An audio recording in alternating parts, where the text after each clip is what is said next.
Hai Sobat Anda Gadget, Rinan di sini. Terima kasih sudah klik video ini. Welcome back to my YouTube channel. Pada episode kali ini, Mimin bakal recap alur cerita film The Raid Season 2 Brandal. Film yang masih disutradarai oleh Gareth Evans ini bercerita tentang misi penyamaran yang dilakukan oleh Rama untuk menangkap pejabat polisi yang korup dan balas dendam membasmi komplot anggeng dunia kriminal bawah tanah. Dirilis pada 28 Maret 2014 di bawah naungan rumah produksi Merantau Films dan diganjar dengan rating 8 dari 10 bintang berdasarkan situs IMDb. So guys, pastikan gadgetnya tidak lowbat dan ini dia alur cerita film Brandal.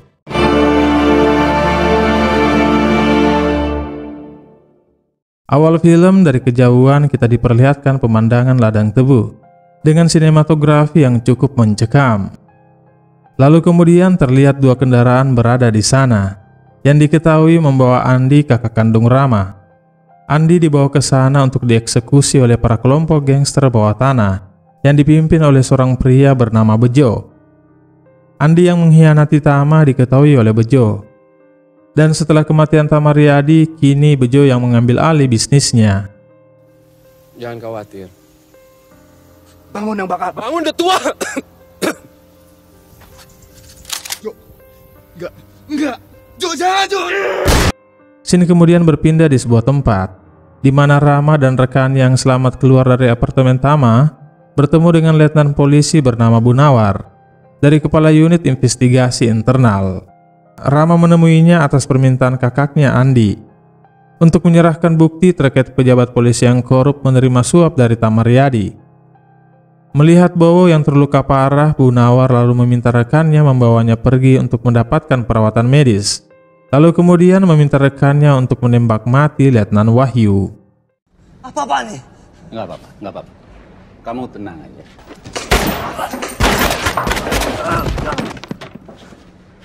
Duduk. Bunawar menjelaskan pada Rama bahwa Wahyu tidak akan bertahan sampai besok karena dia kini menjadi target incaran. Wahyu harus dieksekusi agar dia tidak membocorkan semua informasi tentang keberadaan Rama dan juga Bunawar dan timnya. Diketahui Bunawar diam-diam membentuk tim kecil untuk mengungkap dan melacak para pejabat polisi yang menerima suap dari gangster kriminal bawah tanah. Untuk itu dia mengajak Rama bergabung ikut bersamanya. Peristiwa hari ini, lu tidak pernah ada di tempat.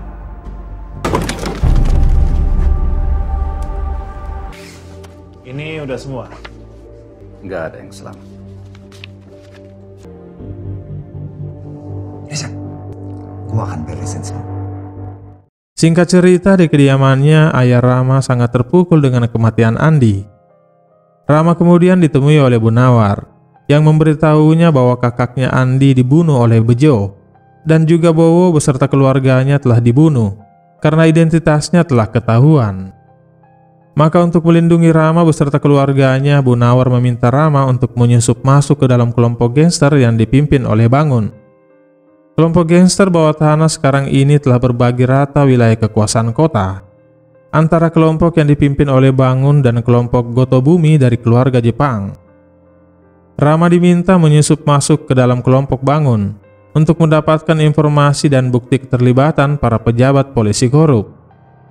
Untuk bisa masuk ke dalam kelompok gangster Bangun, Rama harus mendekati anak Bangun bernama Uco yang saat ini mendekam di penjara. Cuma beberapa bulan. Kalau nggak gini, aku nggak bisa main dengan kita. Kamu nggak boleh tahu aku ada di mana. Agar lebih mudah mendekati Uco di penjara nanti, Rama harus memiliki reputasi kriminal yang dapat menarik perhatian Uco. Untuk itu Rama diperintahkan menghajar anak seorang politisi yang diketahui menjadi penyebab Uco masuk penjara dan juga yang menjadi pemasok dana terbesar untuk Bejo.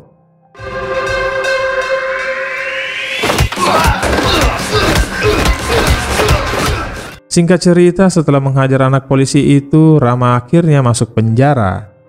Dan untuk menyembunyikan identitasnya, kini dia berganti nama menjadi Yuda.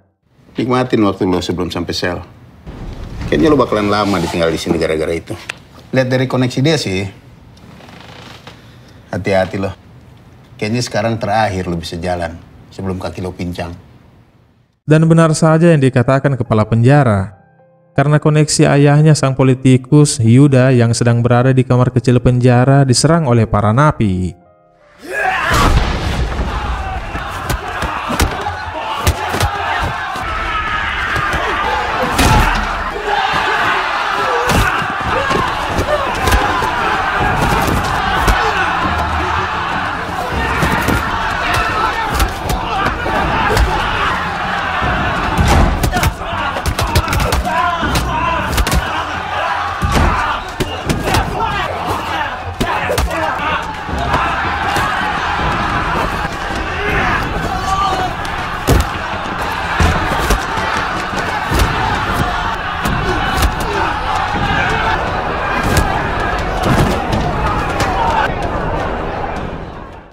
Keesokan harinya, Yuda yang sedang menyantap makanan bersama napi lainnya ditemui oleh Uco. Uco memberitahunya bahwa salah satu dari para napi yang dia hajar kemarin bernama Benny. Uco akan memberinya perlindungan selama di penjara apabila Yuda mau ikut bersama kelompoknya. Gue bisa ngejagain lu di semua bagian penjara. Kalau lu gabung sama kita bisa nguasain saya penjara. Namun Yuda menolaknya. Di ruang besuk tahanan, Uco dibesuk oleh Eka, orang kepercayaan ayahnya. Uco lalu meminta Eka untuk mencari tahu tentang Yuda. Namun Eka mengatakan dia bersih. Dia hanyalah anak kampung yang tidak punya koneksi apa-apa di luar sana. Eka mengatakan bahwa Yuda masuk penjara karena menghajar anak politisi yang menyebabkan Uco masuk penjara. Scene selanjutnya di ruang terbuka penjara, Yuda bersama dengan Uco dan para napi lainnya terlihat sedang berteduh dari hujan. Namun Yuda menyadari akan terjadi serangan setelah ia melihat pergerakan mencurigakan dari beberapa napi. Dia pun mempersenjatai dirinya dengan batang sapu lantai yang dipegangnya. Rupanya Benny mengkhianati Uco. Dia dan rekannya mendatangi Uco untuk membunuhnya. Namun Rama tidak tinggal diam, sehingga kerusuhan pun terjadi.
Singkat cerita, 2 tahun kemudian Rama bebas dari penjara. Di luar penjara, Rama dijemput oleh Uco, yang sudah lebih dulu keluar dari penjara. Uco berhutang budi kepadanya. Dan sebagai rasa terima kasih, ayah Uco meminta untuk bertemu dengan Yuda. Namun sebelum berangkat, Yuda membuang alat penyadap dari pakaiannya. Di kantornya, Bangun ayah Uco ditemui oleh Gotobumi. Mereka berbincang tentang bejo yang belakangan ini meresahkan Gotobumi. それ以来波に乗っててな。かなり手広くやってる連中だ。じゃあ今日調べさせてやる。何かしたら始末する。まあ噂だけならいいんだが、耳に入れときたいと思ってな。 Tidak lama kemudian, Uco dan Yuda pun datang dan bertemu dengan Bangun.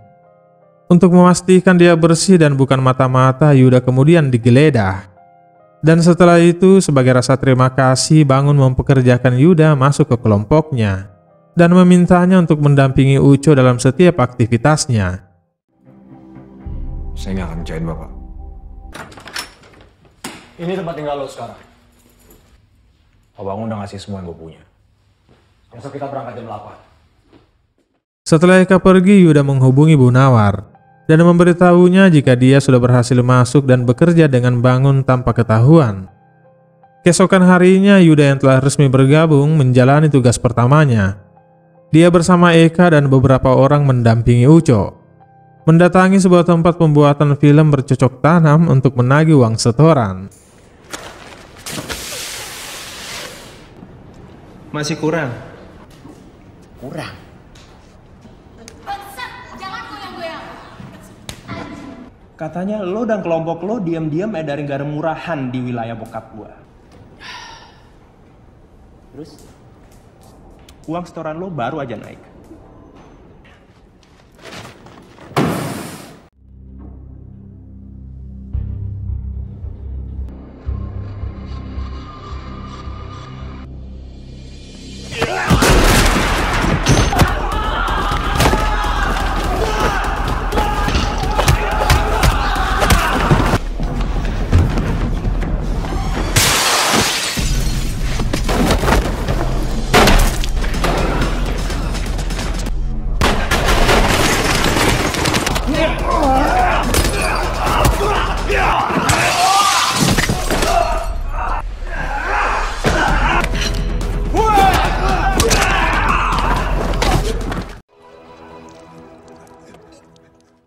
Berhasil membungkam topan, Uco dan Eka kemudian menyerahkan uang setoran kepada ayahnya. Lalu Uco meminta kepada ayahnya untuk diberikan tugas dan tanggung jawab yang lebih besar. Namun belum selesai berbicara, ayahnya menolaknya dan memintanya untuk pergi. Kecewa dengan keputusan ayahnya, Ucok mengajak Yuda ke rumah bernyanyi dan mabuk-mabukan ditemani dengan 2 ladies. Ucok kemudian menerima panggilan telepon. Yuda menggunakan kesempatan itu untuk memasukkan alat penyadap ke dompet Uco. Di tempat terpisah, Bangun menemui Prakoso, salah satu orang kepercayaannya yang sudah bersamanya selama 30 tahun. Dia meminta Prakoso untuk melenyapkan seorang pemimpin geng kecil yang tidak patuh pada aturan yang telah dia buat di wilayah kekuasaannya.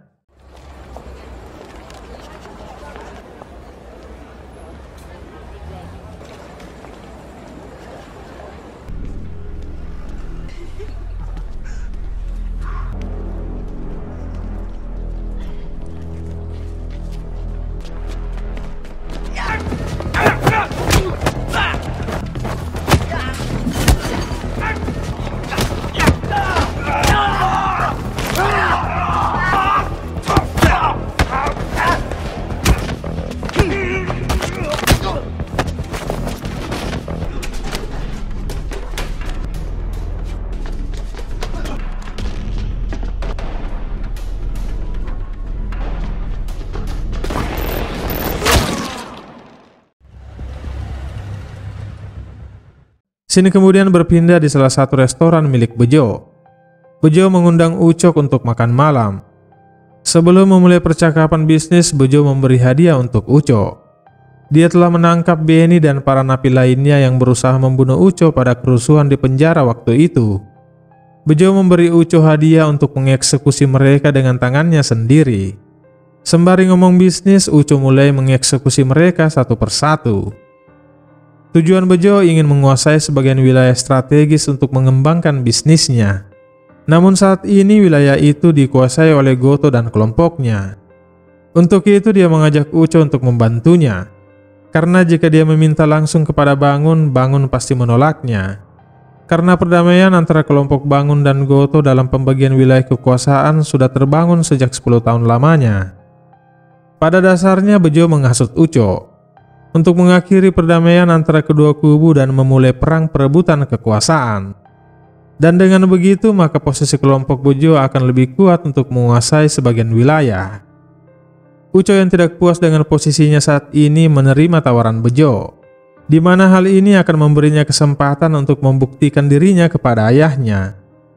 Mereka pun membuat skenario untuk mengadu domba antara kubu Bangun dengan kubu Goto, yakni dengan merencanakan menghabisi nyawa Prakoso yang merupakan orang kepercayaan Bangun. Uco kemudian menghubungi Prakoso untuk menemuinya di sebuah klub malam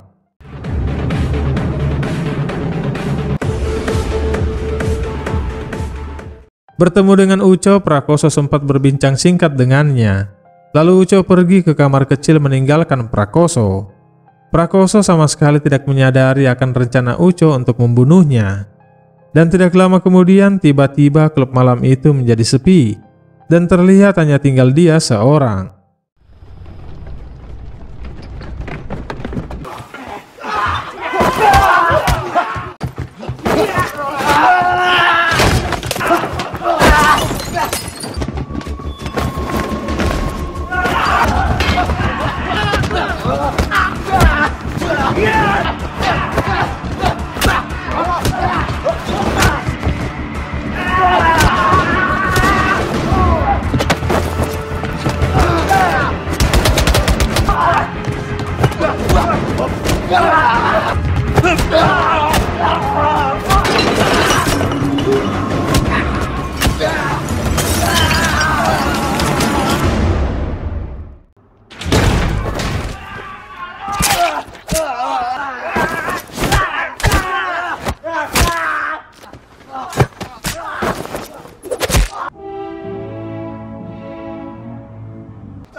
Pasca kematian Prakoso, Uco menemui ayahnya dan memberitahunya bahwa saksi mata yang berada di TKP melihat anak buah Goto menyerang Prakoso.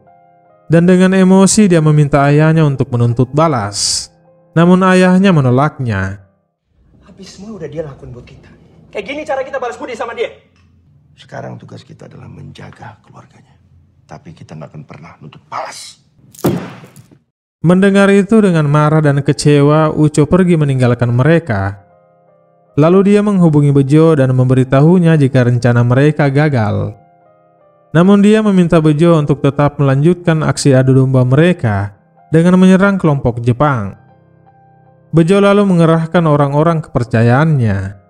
Mereka lalu mulai mengincar dan menghabisi orang-orang penting di kelompok Jepang satu persatu, sehingga hal ini memicu perang antara kedua kubu.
Di saat yang sama, Yuda yang sedang berada di taksi tiba-tiba diserang oleh sekelompok orang.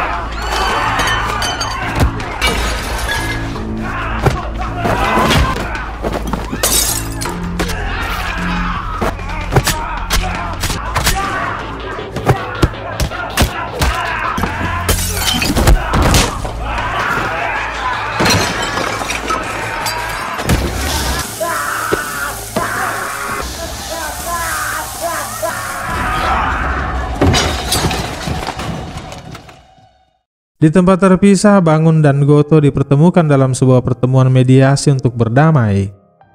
Pada kesempatan itu, anak Goto menyampaikan bahwa penyerangan yang dilakukan anak buahnya hanya sebagai aksi pembalasan.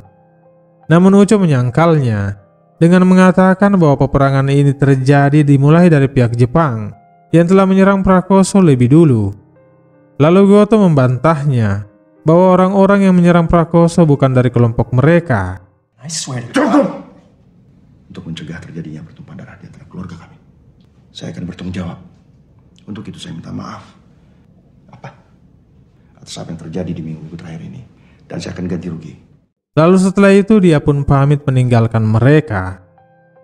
Di apartemennya, Yuda yang mengobati luka-lukanya menerima informasi dari Bu Nawar bahwa sekelompok orang yang menyerangnya adalah polisi korup suruhan Reza sebagai aksi adu domba. Di tempat terpisah di kantornya, Bangun menghajar Uco karena sikapnya yang tidak menghormati prosesi perdamaian antara mereka. Eka lalu menghubungi Yuda memintanya segera datang ke kantor untuk membawa Uco pergi.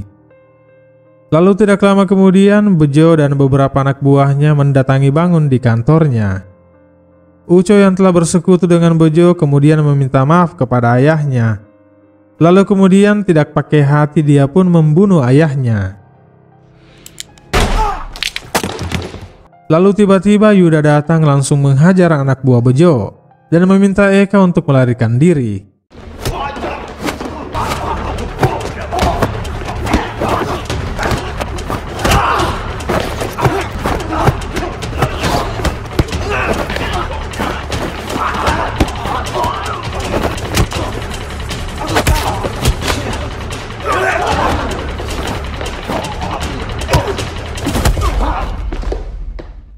Yuda kemudian dibawa pergi untuk dieksekusi.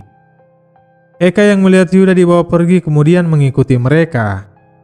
Menghubungi handphone Yuda sebagai sinyal tanda bahwa dia berada di belakangnya dan langsung menabrak kendaraan yang menyekap Yuda.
Di kantornya, Goto mendengar kabar kematian Bangun yang telah dibunuh oleh Uco dan juga mengetahui pengkhianatan Reza yang telah bersekutu dengan Bejo. Untuk itu Goto menyatakan perang terhadap geng Bejo, Uco dan pasukan polisi korup. Setibanya di tempat yang aman, Eka yang terluka parah memberitahu Yuda bahwa dia sudah mengetahui penyamarannya karena dia juga dulunya adalah polisi yang ditugaskan untuk menyusup masuk dalam kelompok Bangun. Namun karena satu dan lain hal, dia memutuskan untuk setia dengan Bangun dan meninggalkan tugasnya. Eka lalu keluar dari kendaraan untuk beristirahat di sana. Yuda kemudian pergi meninggalkannya dan berkomunikasi dengan Bu Nawar. Setelah mendapatkan penjelasan tentang penyamaran Eka, Bu Nawar memintanya untuk melacak Reza yang diketahui telah bersekongkol dengan Bejo dan Uco. Rama yang ternyata sudah berada di depan markas Bejo kemudian langsung menancap gas dan memasuki markas Bejo untuk menuntut balas.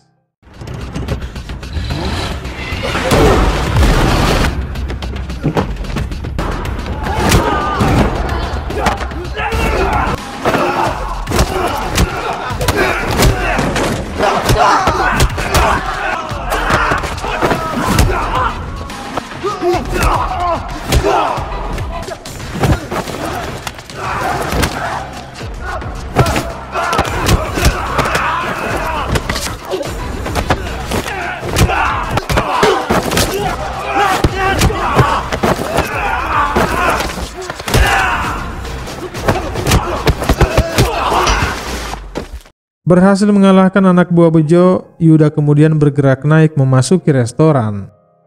Di kamar kecil, Uco yang tengah membersihkan diri menemukan alat penyadap di dompetnya. Namun dia sama sekali tidak mengetahui siapa yang menyadapnya. Dia kemudian bergabung dengan Bejo dan Resa, yang membahas rencana untuk menyerang kelompok Jepang.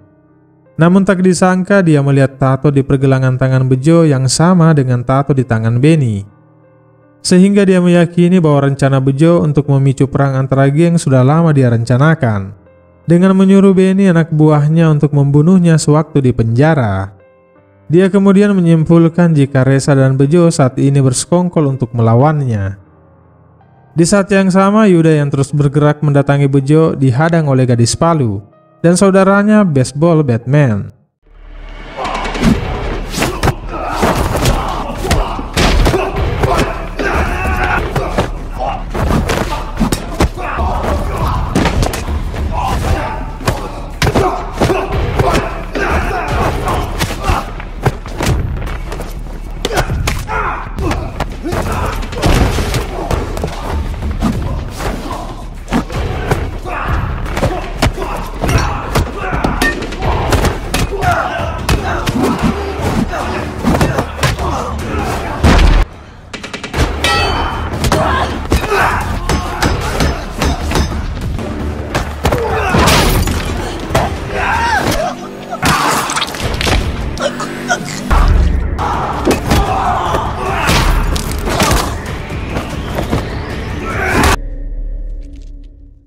Berhasil membunuh mereka berdua, Yuda kemudian kembali berhadapan dengan The Assassin. Sama-sama memiliki kemampuan bela diri, mereka pun bertarung duel jarak dekat.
Berhasil membunuh The Assassin, Yuda kemudian mendatangi Bejo dan melumpuhkan anak buah Bejo yang berada di sana. Bejo kemudian bergegas mengambil senjata dan melempar satu senjata ke arah Resa. Namun lebih dulu senjata itu ditangkap oleh Uco dan Uco membunuh Resa. Bejo terus menembak Rama yang berusaha lari untuk berlindung. Lalu Uco menembak Bejo 1 peluru di kaki dan 1 peluru di bahu. Tergeletak dan tak berdaya, Uco lalu memperlihatkannya alat penyadap yang ditemukan di dompetnya. Rupanya Uco menyangka bahwa alat penyadap itu milik Bejo.